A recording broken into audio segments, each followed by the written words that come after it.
বিশাল এলাকা জুড়ে প্রায় ২০০ গাছ, ডালগুলোতে হাজারো পাখির আশ্রয়। এরা কখনো গাছের কচি পাতায় ঠোকর দেয়, কখনো মেতে ওঠে খুনসুটিতে। মানুষের শব্দ পেলেই ঝাঁক বেঁধে উড়ে যায়। এ দৃশ্যের দেখা মেলে রায়কলি ইউনিয়নের পুন্ডুরিয়া গ্রামে। সবুজ প্রকৃতির বিমোহিত করা এসব পাখি আবাস ও খাবারের সংকটে ভুগছে। ওরা খাওয়ার পরে আমাদের ফসলে অনেক উর্বর আছে এবং এখানকার পাখি থাকাতে আমাদের পরিবেশটাও সুন্দর আছে এবং দূর দূরান্ত থেকে আসে লোকজন এবং আমাদের এই জায়গায় আসলে অনেক একটা মনোরম পরিবেশ সৃষ্টি হয়।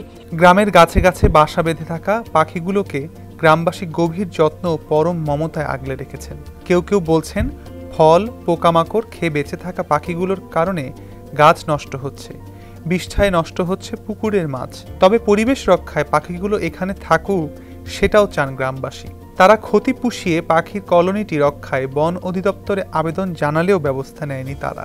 আমাদের এখানে পাখির বাসা বেঁধেছে। পাখির এটা আমরা দেখছি জন্মের পর থেকে দেখছি প্রায় ৫০-৬০ বছর আগে থেকে এখানে বাসা বাঁধছে। এখানে পানিকৌড়ি, বক, শামুকখোর এই সমস্ত পাখি থাকে।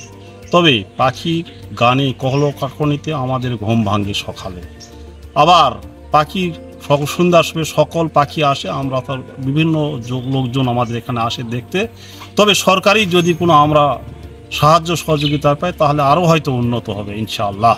স্থানীয়রা জানান ৫০ থেকে ৬০ বছর ধরে পুন্ডুরিয়া পাখি কলোনিতে রাতচোরা, পানকৌড়ি, হাইতোলা, হাড়গিলা পাখির বসবাস। দিন দিন এদের সংখ্যা বাড়ছে। প্রতি বছর গ্রীষ্মের শুরু থেকে শরৎকাল পর্যন্ত এখানে এসে বাচ্চা ফুটিয়ে হেমন্তের শুরুতে চলে যায়। এ সময়ে গ্রামের খালবিল আর ফসলের মাঠ থেকে খাবার সংগ্রহ করে পাখিগুলো। কৃষি জমিতে কীটনাশক প্রয়োগের ফলে জলজ প্রাণী বিলুপ্তির পথে। এতে খাবারের সংকট দেখা দিয়েছে এদের। বহুদিন থেকে ছিল, মানে আমার বাপ দাদার আমল থেকে এই পাখি এখানে ছিল। এখানে এই পাখি ছিল না, এখানে ছিল বক, পানিকাউর, আতচোরা এইসব পাখি। এখনো আছে আতচোরা, পানিকাউর এইসব পাখি আছে, তবে অন্য গাছে আছে। এরা ঠুকরে অন্য জায়গায় এরা রাখছে। দূর দূরান্ত থেকে, বহু দূর থেকে লোক আছে এখানে পাখি দেখতে। দেখা যায় কার মাইক্রোলি এই সমস্ত জিনিস এখানে পাখি দেখা। বন অধিদপ্তর সূত্র জানায় 2022-2023 সালে পাখি কলোনি সংক্রান্ত একটি গবেষণা ও জরিপ চলছে। এলাকাবাসীদের প্রণোদনার আওতায় এনে ক্ষতি পুষিয়ে দিলে পাখির আশ্রয়স্থল নিশ্চিত হবে বলে গবেষণার এক তথ্যে উঠে এসেছে। জয়পুরহাট থেকে মওদুদ আহমেদের পাঠানোর তথ্যচিত্রে সমকাল ডেস্ক রিপোর্ট।